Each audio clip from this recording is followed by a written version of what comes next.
दोस्तों देश में डिजिटल जनगणना शुरू हो चुका है और ये पहली बार होगा जो देश में डिजिटली तरीका से जनगणना होगा।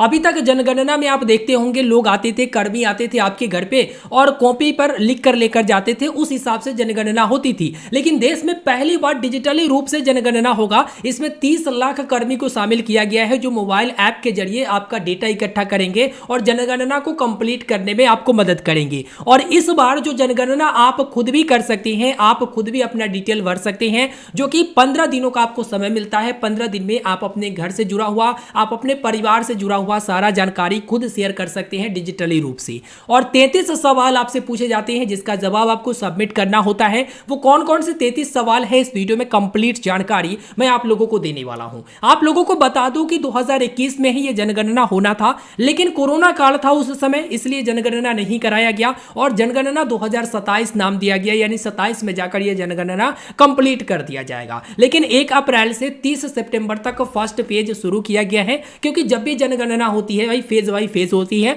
तो 1 अप्रैल से 30 सितंबर तक फर्स्ट फेज है और इसमें जनगणना जो है शुरू हो चुका है। तो जनगणना के बारे में पूरा डिटेल के साथ बताने वाला हूं कि कहां पर जाकर आप खुद से भी जनगणना में शामिल हो सकते हैं, अपना सारा डिटेल दे सकते हैं। वो 33 सवाल क्या होंगे और किस तरह से ये जनगणना कराई जाती है, क्या लोगों के पास प्राइवेसी रहेगा या फिर नहीं रहेगा, इसके बारे में भी बात करेंगे। तो ध्यान से आप इस वीडियो को अंत तक देखिएगा। दोस्तों इस बार वाले जनगणना की बात करें तो इस बार जातिगत जनगणना को भी इसमें शामिल किया गया है, यानी इस बार जनगणना जो कराई जाएगी उसमें आपका जाति भी पूछा जाएगा। इसके अलावा 33 सवाल रहेंगे आपकी छत से जुड़ा हुआ, दीवार से जुड़ा हुआ, पेयजल से जुड़ा हुआ, खाना से जुड़ा हुआ, घर परिवार में कितने हैं, शादी हुआ है नहीं हुआ है, छत कैसा है, फर्श कैसा है, ये सारी जानकारी जो है इकट्ठा किया जाएगा। अब इसी सब चीजों को लेकर लोगों का यह भी कहना है कि भाई प्राइवेसी तो कुछ रह ही नहीं जाएगा। लेकिन आपको बता दूं कि ये पूरी तरह से कहा गया है कि डेटा को सुरक्षित रखा जाएगा, किसी के साथ भी किसी भी हाल में शेयर नहीं किया जाएगा। देखिए जब भी जनगणना कराई जाती है ना, वो देश के हित में कराई जाती है, मतलब लोगों तक सही सुविधा पहुंचाने के लिए। इसके अलावा सरकार जो है आगे जनगणना के अनुसार ही कदम उठाती है कि और लोगों के किस तरह से विकास किया जाए और लोगों तक किस तरह से सेवाएं पहुंचाया जाए, किस तरह से लोगों को गरीबी से बाहर निकाला जाए, क्या क्या सुविधाएं से लोग वंचित हैं, इन सभी के डेटा तैयार करने के लिए। इसके अलावा लोगों की गणना के लिए और जातिगत जनगणना इसलिए भी कराई जाती है कि कौन से जाति का कितने जनसंख्या है, कितने लोग वंचित है, कितने क्या है, इसलिए जनगणना जातिगत भी होती है। तो वो एक डेटा इकट्ठा करती है ताकि आप लोगों तक सुविधाएं पहुंचा सके, आप लोगों को वो जान सके, समझ सके, देश में ये जान सके कि भाई कितने लोगों के पास छत की घर है, कितने लोगों के पास फर्श पक्के वाला है, छत पक्के वाला है, कितने लोगों का खाना बढ़िया मिल रहा, पेयजल की व्यवस्था है। इसके अलावा जो 33 सवाल है वो इसलिए पूछा जाता है ताकि एक डेटा इकट्ठा किया जा सके, कितने लोगों के पास गाड़ी है, टेलीविजन है, नहीं है। आपको गलत जानकारी नहीं देना है, बिल्कुल सही जानकारी देना है, क्योंकि इस बार जो जनगणना कराई जा रही है जियो टैगिंग के साथ कराई जा रही है। मतलब मैप में, जैसे आप लोग जानते होंगे कि आजकल जो भी जांच वगैरह होती है एक मैप और लोकेशन के आधार पर होती है।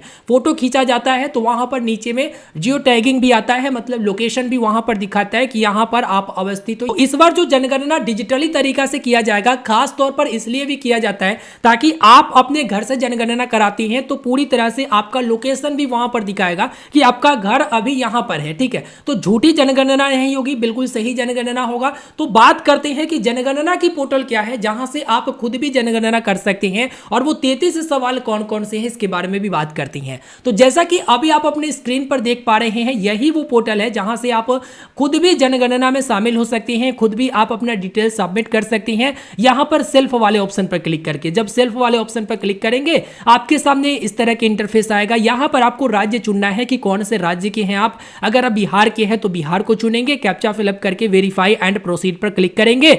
आगे जो परिवार के मुखिया होंगे, हेड ऑफ फैमिली होंगे, उनका नाम डालेंगे। नाम डालने के बाद मोबाइल नंबर एंटर करके वेरीफाई करके आप जनगणना में सारे सवाल का जवाब देकर सबमिट कर सकेंगे। अब वो कौन कौन से सवाल है इसके बारे में बात कर लेते हैं। तो 33 सवाल के बारे में बात करें तो ये रहा आपके सामने 33 सवाल, जिसमें आप देखेंगे आपके फर्श से जुड़ा हुआ जानकारी रहेगा, आपको देना है। दीवार से जुड़ा हुआ जानकारी रहेगा, फर्श मतलब मिट्टी का है, लकड़ी का है, बांस का है या पक्की ईंट का है, सीमेंट का है। दीवार से जानकारी रहेगा, दीवार से जुड़ा हुआ, छत से जुड़ा हुआ जानकारी देना है आपको। ठीक है, कि पक्की ईंट है, छत बना हुआ है या फिर आपका दीवार किस तरह से, ये सारे जानकारी आपको देना पड़ेगा।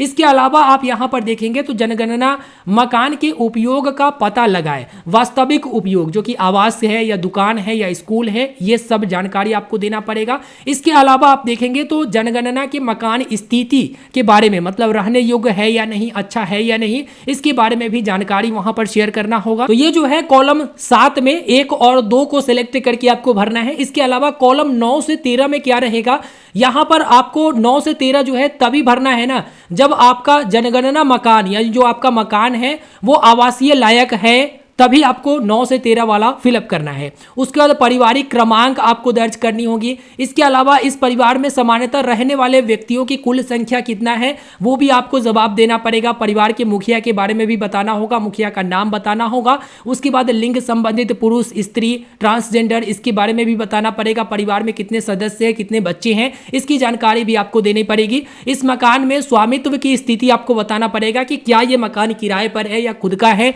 ये भी आपको जानकारी देना पड़ेगा। इस परिवार में रहने के लिए उपलब्ध कमरों की संख्या कितना है ये भी बताना होगा। अगर 1 है तो 1, 2 है तो 2, 3 है तो 3। इसमें भी आपको डिटेल में बताना है कि रसोई घर है या नहीं, स्नान गृह है या नहीं, शौचालय है या नहीं, या कोठरी या स्टोर रूम है या फिर नहीं, बरामदे है या नहीं, ये सब आपको जानकारी देना है। उसके अलावा इस परिवार में रहने वाले विवाहित दंपतियों की संख्या कितनी है, मतलब जिनका शादी हो चुका है तो इस परिवार में कितने वैसे हैं जिनका शादी हो चुका है, ये भी जानकारी आपको देना है। और कॉलम 17 से 25 में ना परिवार को उपलब्ध सुविधाएं के बारे में आपको जानकारी देनी है। जैसे पेयजल का मुख्य स्रोत क्या है, नल का पानी आता है, कुआं है, हैंडपंप है या ट्यूबवेल है या फिर झरना है, नदी है, नहर है, जो भी है आपको जानकारी देनी है। पेयजल का स्रोत की उपलब्धता भी बतानी है कि आपका जो पेयजल है उसका स्रोत क्या है या उपलब्धता क्या है। ठीक है, जो परिसर के निकट है या परिसर के अंदर में है या फिर दूर है, इसके बारे में भी आपको जानकारी देनी है। प्रकाश का मुख्य स्रोत क्या है, मिट्टी का तेल है या सौर ऊर्जा है या अन्य तेल है या फिर प्रकाश रहित है, मतलब जो है प्रकाश है ही नहीं,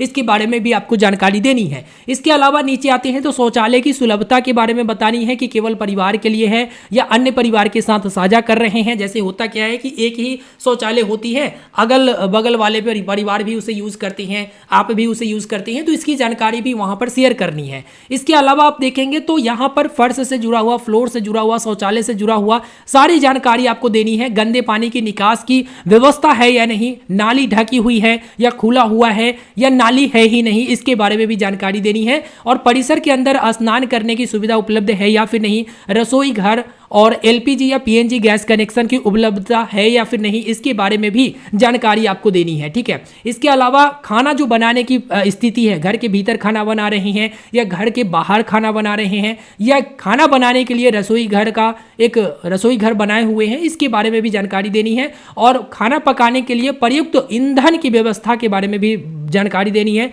कि उपला है या फिर कोयला है या मिट्टी का तेल है, एलपीजी है, पीएनजी है या बिजली है, जो भी है आपको जानकारी देनी है।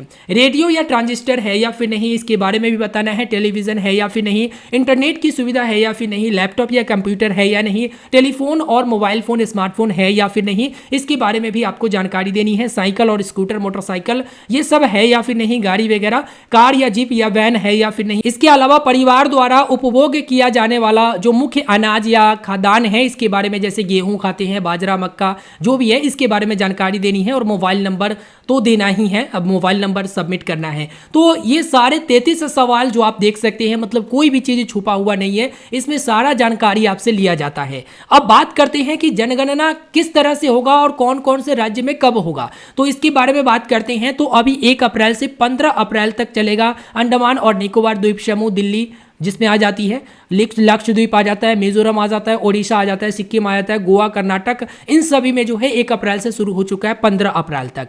इसके अलावा गुजरात, दादर और नागर हवेली, दमन और द्वीप में 5 अप्रैल से 19 अप्रैल तक चलेगा। उत्तराखंड में 10 अप्रैल से 24 अप्रैल तक चलेगा। मध्य प्रदेश, आंध्र प्रदेश, अरुणाचल प्रदेश, चंडीगढ़, छत्तीसगढ़ और हरियाणा में 16 अप्रैल से 30 अप्रैल तक चलेगा। बिहार में बात करें तो 17 अप्रैल से 1 मई तक, तेलंगाना में 26 अप्रैल से 10 मई तक, पंजाब में 30 20 अप्रैल से 14 मई तक, झारखंड, दिल्ली जो कि दिल्ली नगर निगम की बात किया गया है, महाराष्ट्र, मेघालय और राजस्थान की तो 1 मई से 15 मई तक, उत्तर प्रदेश में 7 मई से 21 मई तक, जम्मू कश्मीर और लद्दाख पुडुचेरी की बात करें 17 मई से 31 मई तक, हिमाचल प्रदेश में 1 जून से 15 जून तक, केरल और नागालैंड में 16 जून से 30 जून तक, तमिलनाडु और त्रिपुरा में 17 जुलाई से 31 जुलाई तक, असम में 2 अगस्त से 16 अगस्त तक, मणिपुर में 17 अगस्त से 31 अगस्त तक और पश्चिम बंगाल में अभी तय नहीं किया गया है, तय होना बाकी है। जनगणना 2026 की बात करें तो देखा आपने कि किस तरह से 33 सवाल पूछे जाएंगे और 33 सवाल में वो सारे सवाल होंगे जो आम तौर पर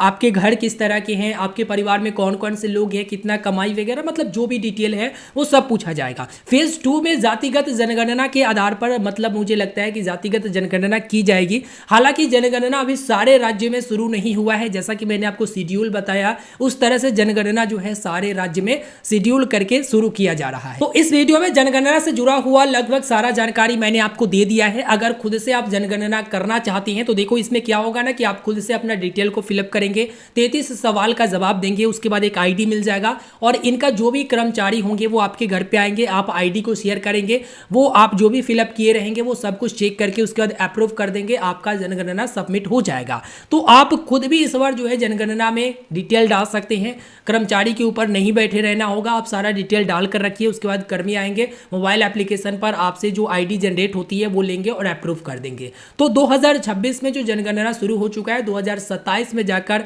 ये कंप्लीट हो जाएगा। तो सारा जानकारी मैंने आपको दे दिया है, और भी कुछ जानना है तो वीडियो के नीचे आप कमेंट कर दीजिएगा। फिलहाल इस वीडियो में इतना ही, मिलते हैं नए वीडियो में। एक और वीडियो लेकर आऊंगा जिसमें मैं आपको डिटेल के साथ बताऊंगा कि खुद से आप फॉर्म कैसे भर सकते हैं, खुद से ये सारा जानकारी आप कैसे दे सकती हैं। मिलते हैं दोस्तों फिर एक नए वीडियो में, धन्यवाद।